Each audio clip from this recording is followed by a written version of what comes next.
जय हिंद बच्चों, welcome to Hindi class and I am your Hindi teacher. बच्चों, आज मैं आप सबको जो पाठ पढ़ाने जा रही हूँ उसका नाम है दुर्मुख खरगोश। इस पाठ की लेखिका महादेवी वर्मा जी हैं। लेखिका एक पशु पक्षी प्रेमी सुहृदय महिला थीं। अपने जीवन काल में उन्होंने अनेक पशु पक्षी पाले और उनके विषय में बड़े बड़े कलात्मक संस्मरण भी लिखे हैं। प्रस्तुत है उनका एक ऐसा ही संस्मरण। किसी को विश्वास न होगा कि बोलचाल के लड़ाकू विशेषण से लेकर शुद्ध संस्कृत के दुर्मुख दुर्वासा जैसी संज्ञाओं तक का भार संभालने वाला एक कोमल प्राणी कौन था? खरगोश। परंतु यथार्थ कभी कभी कल्पना की सीमा नाप लेता है। इतना कोमल प्राणी, लेकिन अत्यंत क्रोधी प्रवृत्ति के कारण, अत्यंत क्रोधी स्वभाव के कारण माली ने उस खरगोश का नाम लड़ाकू रख दिया। बच्चों, उसके कटखन्ने स्वभाव के कारण उसे दुर्मुख पुकारना भी आरंभ कर दिया और लेखिका उसकी अकारण क्रोधी प्रकृति के लिए उसे दुर्वासा की संज्ञा से विभूषित करती। बच्चों, यह खरगोश लेखिका के पास कैसे आया, अब मैं आप सबको इसके बारे में बताती हूँ। पड़ोस के एक सज्जन दंपति ने खरगोश का एक जोड़ा पाल रखा था, जिसने उसके आंगन में मिट्टी के भीतर सुरंग जैसा अपना निवास बना लिया था। संध्या होते ही जो गृहिणी थी उस सुरंग के द्वार पर डलिया से ढककर उस पर सील रख देती थी। एक रात वह सुरंग का द्वार मुड़ना भूल गई और निरंतर ताक झांक में रहने वाली मारजारी मतलब बच्चों बिल्ली ने बिल में घुसकर दोनों खरगोशों और उनके 3 बच्चों को छत विछत कर डाला। केवल एक शशक शिशु माँ के पैरों के बीच छिपा रहने के कारण जीवित बच गया। इतने छोटे जीव को पालने की जो समस्या थी, उसका समाधान हमारे माली ने उसे लेखिका के घर लाकर किया। खरगोश स्तनपायी जीव है, अतः बच्चे को रुई की बत्ती से दूध पिलाकर बड़ा करने का यत्न किया जाने लगा। लेखिका के कमरे के पास ही रहता था। उसके बैठने और सोने के लिए एक मचिया पर रुईदार गद्दी बिछा दी गई थी, पर वह अक्सर लेखिका के तकिए के पास ही सो जाता था। ज्यों-ज्यों वह बड़ा होने लगा, त्यों-त्यों उसका क्रोधी स्वभाव लेखिका के लिए विस्मय और चिंता का कारण बन गया। वस्तुतः खरगोश बहुत निरीह जीव है। दांत होने पर भी वह किसी को काटता नहीं, पंजे होने पर भी वह किसी को नोचता खरोचता भी नहीं। भय उसका स्थायी भाव है। बच्चों, अपनी क्रोधी प्रवृत्ति के कारण अगर उसे दूध भात मिलने में देर हो जाती तो वह अपने पंजों से कटोरी को उलट देता और देने वाले के हाथ में या हाथ के पहुँच के बाहर होने पर पैर में अपने नन्हे दांत चुभा देता और कमरे भर में दौड़ दौड़ कर जो कुछ उसकी पहुँच में होता उसे फेंकता, उलटता हुआ घूमता। उसके भय से छिपकली क्या, अन्य कीट पतंगे तक लेखिका के कमरे से दूर रहते थे। बच्चों, वह खरगोश देखने में बड़ा ही आकर्षक था। बड़े बड़े सघन, कोमल और चमकीले फर के रोमों से उसका शरीर आच्छादित था। पूंछ छोटी और सुंदर तथा पंजे स्वस्थ थे, जिनसे वह हर समय अपना मुख साफ करता रहता था। कान विलायती खरगोशों के कानों के समान कुछ कम लंबे न थे, परंतु उनकी सुडौलता और सीधे खड़े रहने में विशेष मोहक आकर्षक लगते थे। एक और विशेषता यह थी कि एक कान उसका काला था और एक सफ़ेद।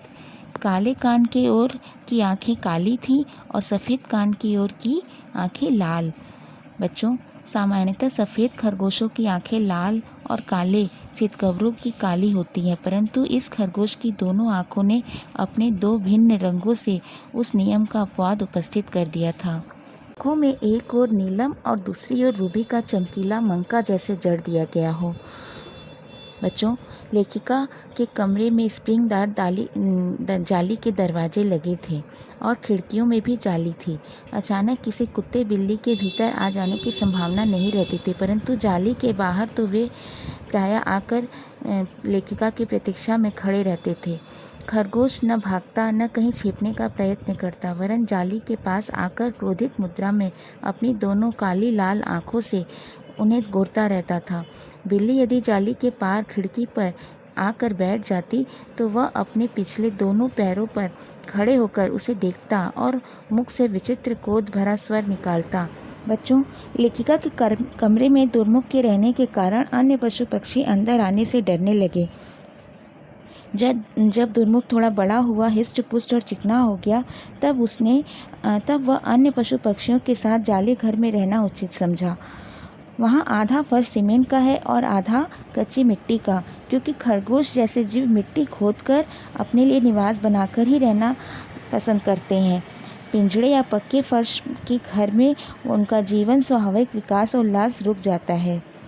दुर्मुख ने पहले तो मिट्टी खोदकर अपने रहने के लिए सुरंग जैसा घर बनाया और उस निर्माण कार्य से अवकाश मिलते ही जाली घर के अन्य निवासियों से युद्धम देही करना आरंभ किया।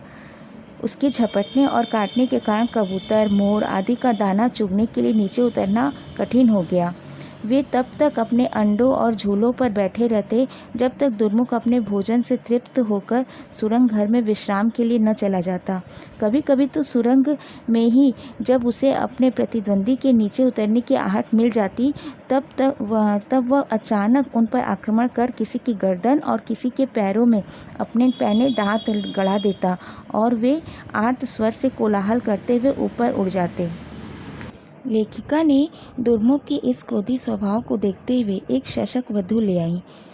वह हिमखंड जैसी चमकीली, शुभ्र और लाल विद्रुम जैसी सुंदर आंखों वाली थी। इसी से उसे हम हिमानी कहने लगे। लेखिका की यह धारणा थी कि दुर्मुख के साथ शिष्ट खरगोश के समान व्यवहार करेगा, किंतु यह गलत सिद्ध हुई। वह अपनी काली लाल आंखों से मानो धूम और ज्वाला लिए आग्नेय दृष्टि से उस नवागता को देखता और फिर आक्रमण कर देता। बड़ी कठिनाई से हम उस बेचारी की रक्षा कर सकते। अपने बिल में तो दुर्मुख ने उसे घुसने ही नहीं दिया, और जब एक बार उसकी अनुपस्थिति का लाभ उठाकर हिमानी ने उसके सुरंग भवन में प्रवेश का साहस किया, तब सुरंग के स्वामी ने अचानक लौटकर उसे कानों से खींचते हुए बाहर ही नहीं निकाल दिया, बल्कि उसके सुंदर, कोमल और हिम शुभ्र कानों को कुतर कर लहूलुहान भी कर डाला।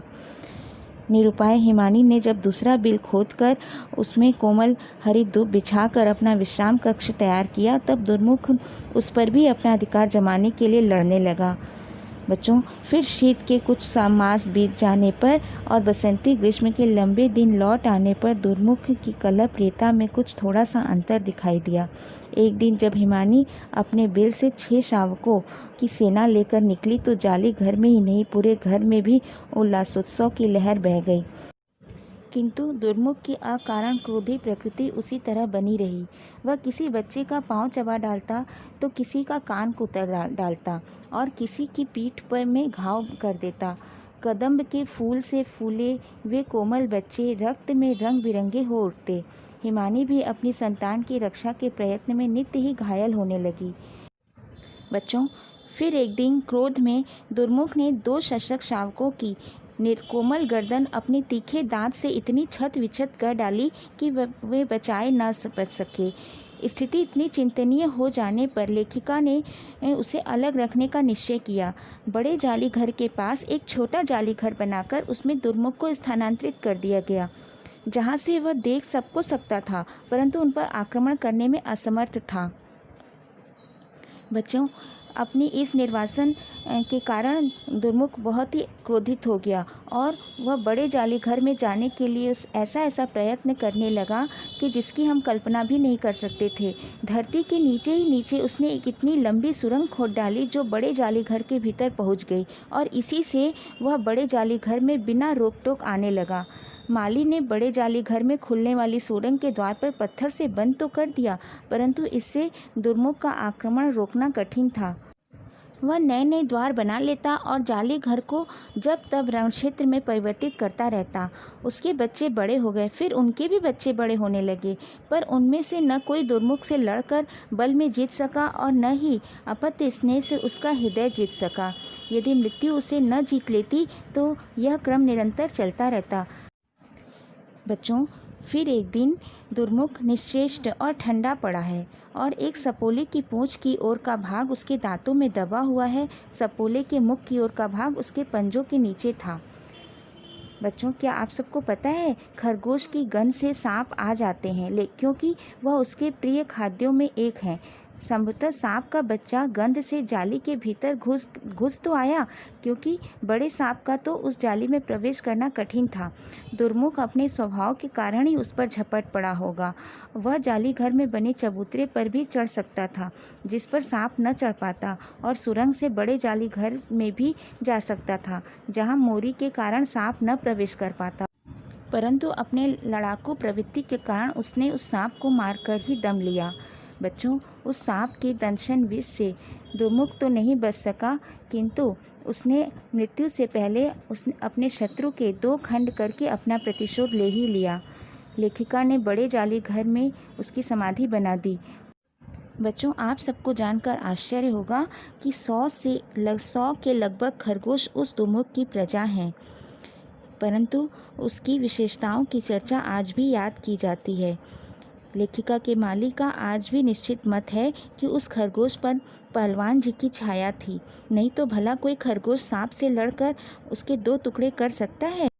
बच्चों, आप सबकी भी कल्पना में खरगोश एक कोमल प्राणी है, किंतु लेखिका की इस खरगोश की विशेषता बिल्कुल अलग है। धन्यवाद बच्चों।